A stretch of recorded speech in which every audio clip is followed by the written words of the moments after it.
Call it. Coen. Yes. For what? Just call it. Hello, this is HackNoJam. Today, we're going to dive into the world of No Country for Old Men directed by the Coen Brothers. Please beware of spoilers. If I don't come back, you tell Mother I love her. Your mother's dead, Llewellyn.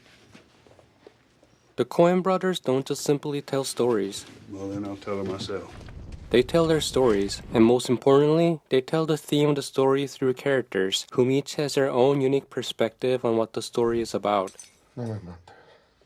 There are many interesting characters in the movie, but in here, we're going to talk about the three main characters, Sheriff Anton Bell, Anton Chigurh, and Llewellyn Moss. At first, it is easy to view this film as a story of either Llewellyn or Anton. Probably many people saw Llewellyn as the main protagonist, and developed a bigger emotional bond with him than any other characters. This is also because typically the audience roots for a heroic character than an evil one. But if you look carefully, overall, the story is centered around Sheriff Anton Bell. It begins and ends with Sheriff's monologue, and through a brutal, senseless chain of events, it questions the status of the society as well as humanity within it as a whole, while also examining the hopeless state of the human race from Sheriff's perspective along with others, which is one of the central themes of the movie.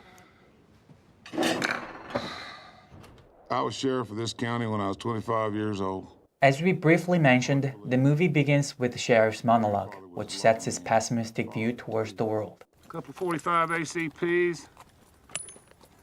Somebody unloaded on that thing with a shotgun. Despite being observant and a sharp mind, the sheriff seems disinterested in actively engaging himself in today's issues that it doesn't understand, where no one lives by any moral codes except money. Be careful. Always am. Don't get hurt. Never do. Don't hurt no one. And when he realizes the person whom he shares similar traits is about to be in danger, he finally decides to jump into action, which turns out to be too late. What you got ain't nothing new. Sheriff believes that things were much better in the past.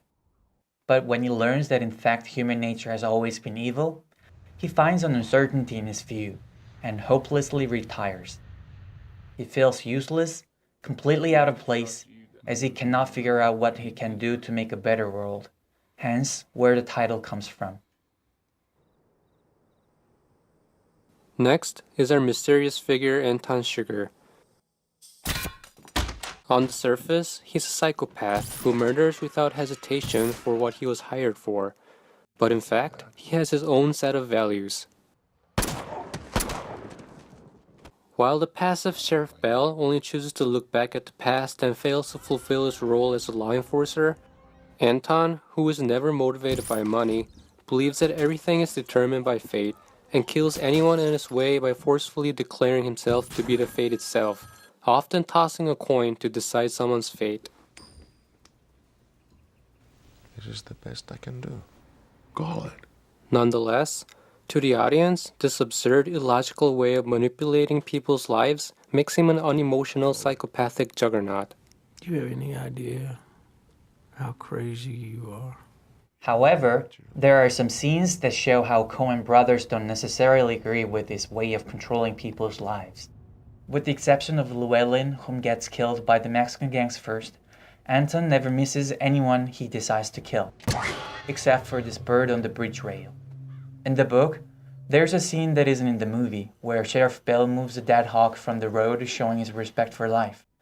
Although we think the original motive was to show Anton's ruthless behavior towards life by comparing it to Sheriff, the movie seems to focus on his inability to kill the bird, which defies his philosophy and tells us that fate will always have the upper hand over Anton.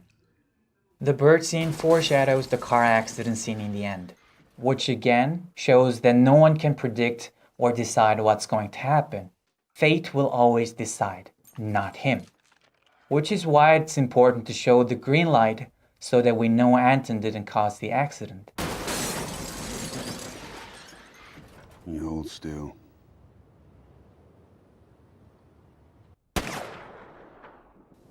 Llewellyn, whom we thought to be the main protagonist until his death, is honest, sincere, and sharp, which really resembles Sheriff Bell in a way. What's in the satchel? It's full of money. Did you buy that gun? No, we found it. This makes Sheriff particularly attached to Llewellyn, which is why he tries to get him out of trouble, even by actively involving himself. However, there is a strong difference, which is his desire for money. Looking at his trailer house and how people treat him when they realize he's a war veteran suggests that his life has been difficult financially, which explains the root of his desire.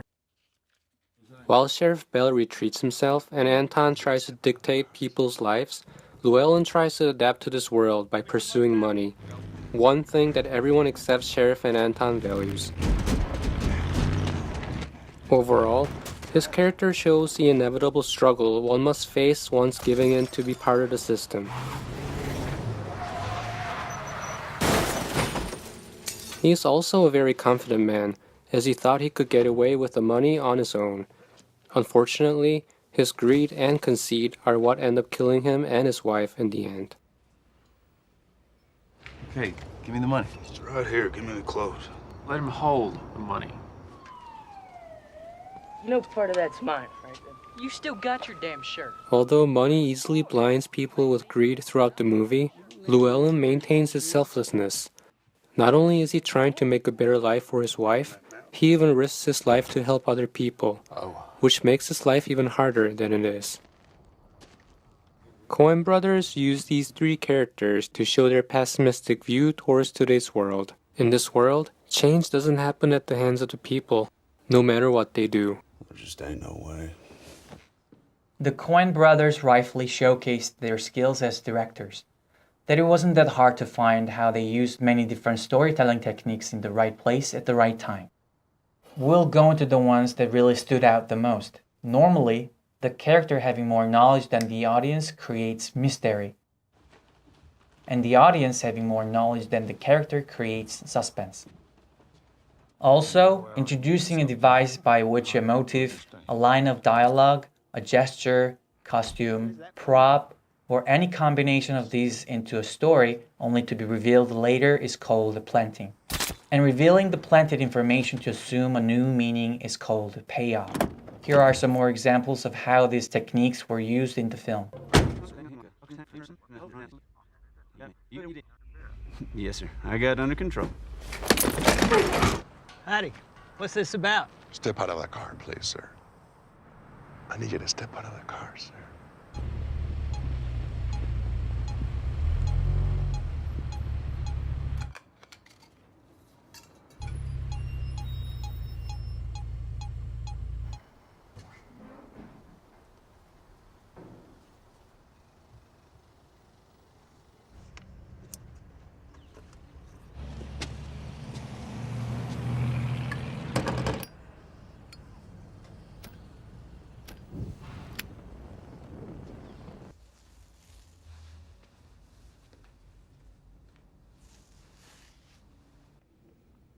Do you know where I'm going?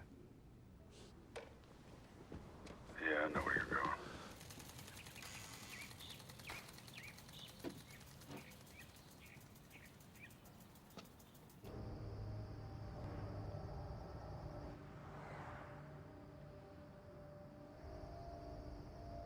Yes, sir. I'm wooden now. Next, let's take a look at some inspiring scenes with amazing technical details.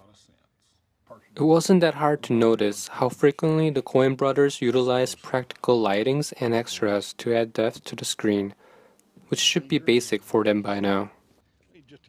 Where does he In want? cinematography, it was noticeable how much they liked using medium shots, like a lot.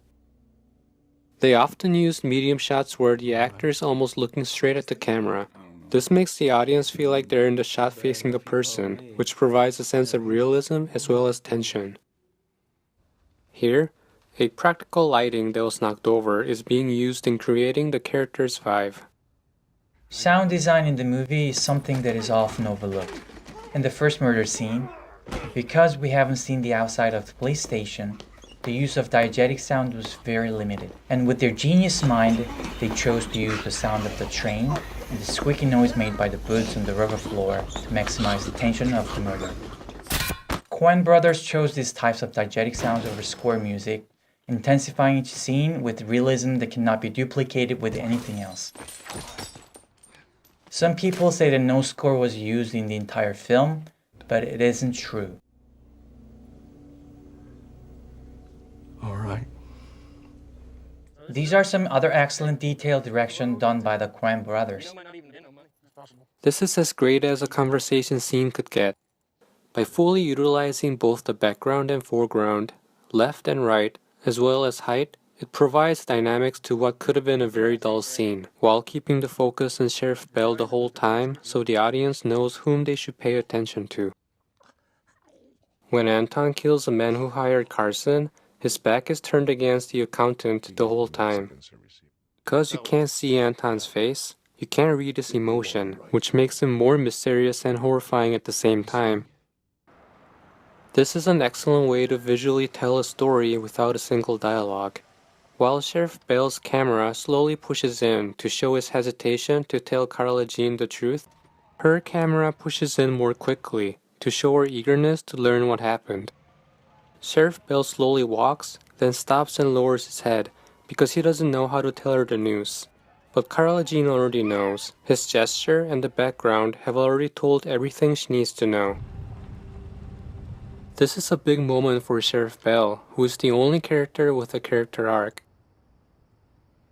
Sheriff, who has been reluctant in confronting the evil, finally decides to face him. However, Anton's not there anymore. It's already too late for him to change anything. He is more relieved rather than disappointed in missing an opportunity to catch the killer. And then he realizes one thing. It's time for him to retire. Now let's take a look at some minor things we picked up from watching the movie, which are still impressive nonetheless.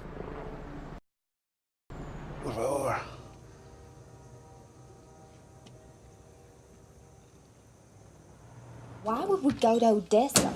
Not we, you, and stay with your mother. Well, how come?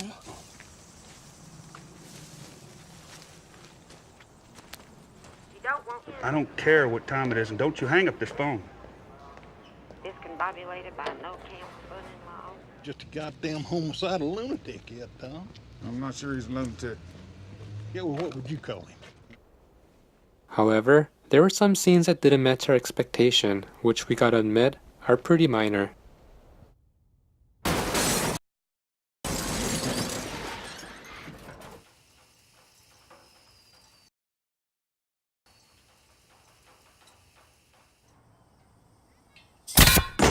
This is all we have so far. If you have any opinions that are different from ours, please comment below to let us know. We are more than happy to hear. If you liked our video, please subscribe. Your likes and subscription really give us a big boost in making more videos. You could also help us by supporting us on Patreon, which would be very appreciated also. We'll see you guys again.